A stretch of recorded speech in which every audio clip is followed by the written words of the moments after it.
Need some coins for that God Squad you've always wanted? For fast and cheap coins, check out redzonecoins.com and use code ZERK for 15% off your order.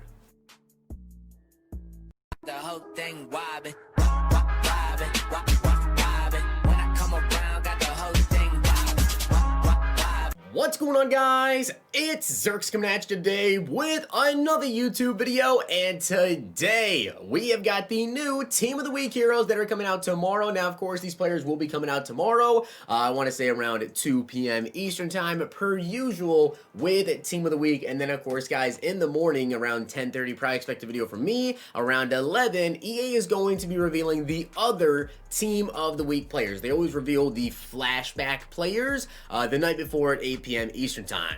So I do want to give a shout out to Mitchell Vastine for being a part of the Totw gang. If you guys want a chance to be shout out in the next video, drop a like on the vid. Make sure you guys are subbed to the channel. Turn the notification bell on and comment down below Totw gang. Now, of course, right now the Chiefs and the Ravens are actually playing. So let me know down below your guys' score prediction.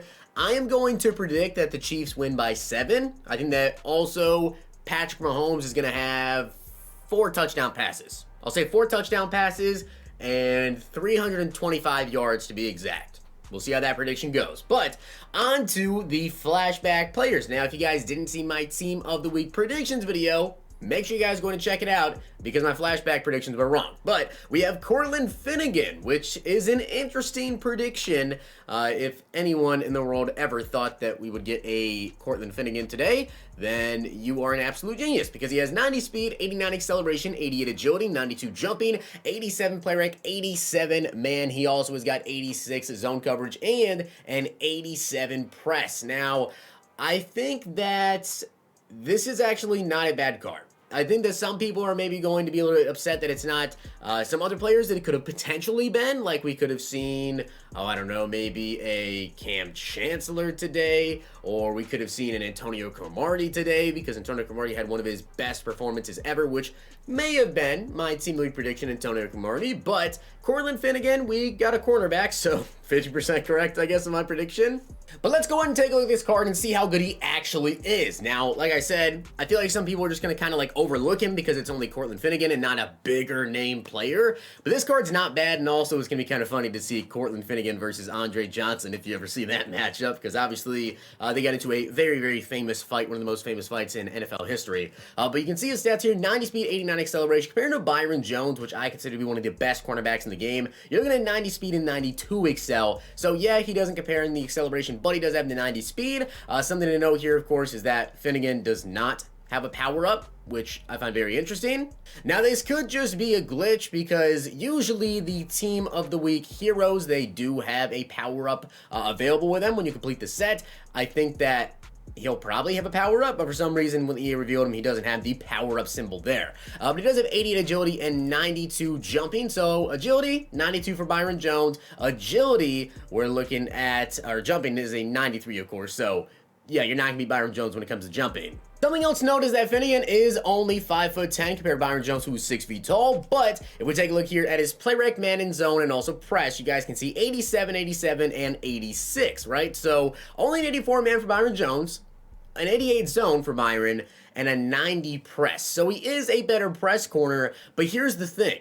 With maxed out lockdown, you guys actually get +5 to man and zone. So you can easily get Cortland Finnegan to over 90 man and zone. You don't even need to max it out, but you can easily get him to over 90 man and zone, especially if you power him up. Then you only need +2 to man and +3 to zone. So he is going to be able to hit the man and also zone thresholds. On the 87 play rate, by the way, you can see is 1 higher than Byron Jones. I think they're pretty comparable cards. The acceleration is a pretty big difference there, honestly. 3 acceleration is kind of big.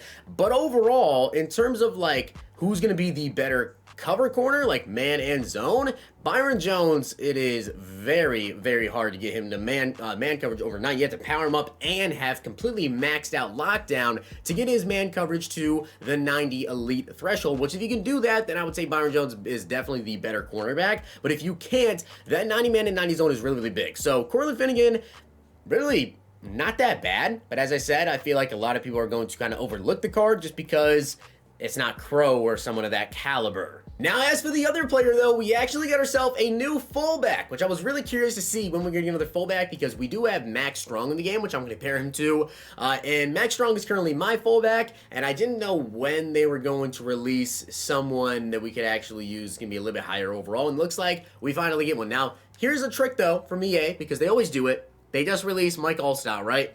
Now, they're going to release a legend fullback either this week or next week. I just guarantee they're going to release a legend fullback within the next, 2 weeks, either with the 50 or with legend. So, be on the lookout. Don't say I didn't warn you. But you guys can see Mike has 85 speed, 86 strength, 89 awareness, also has 90 carrying, 79 run block, 89 impact block, and an 86 lead block with 74 catching. Now, I wish that they would have also showed us, his actual running stats, because he usually is going to have really, really good trucking, really, really good break tackle as well. He's a really good runner of the football.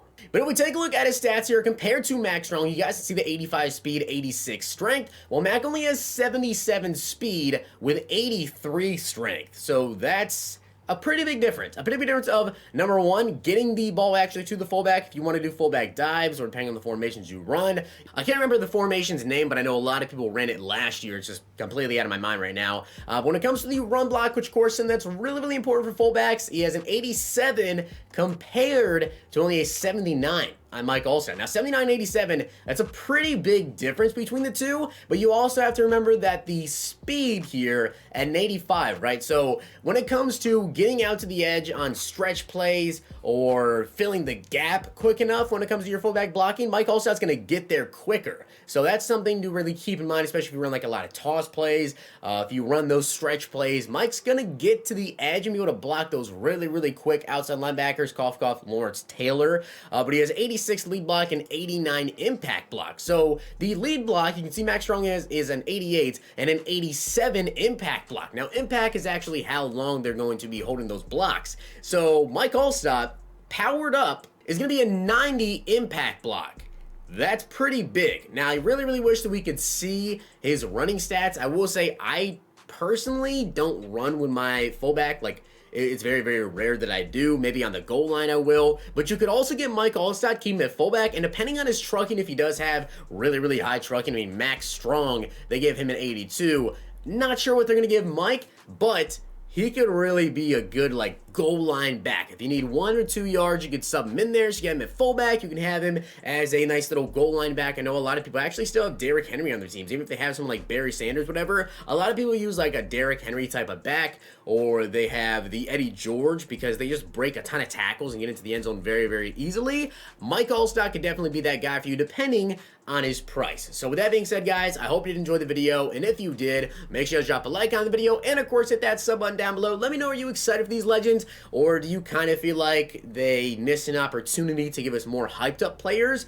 I really am not that upset about this, because honestly, if you take a look at their stats, this is the best fullback in the game, or potentially best fullback in the game, depending on what you care about. And then Cortland Finnegan is actually pretty good. So with that being said, guys, hope you did enjoy the video. I'll see you guys next time.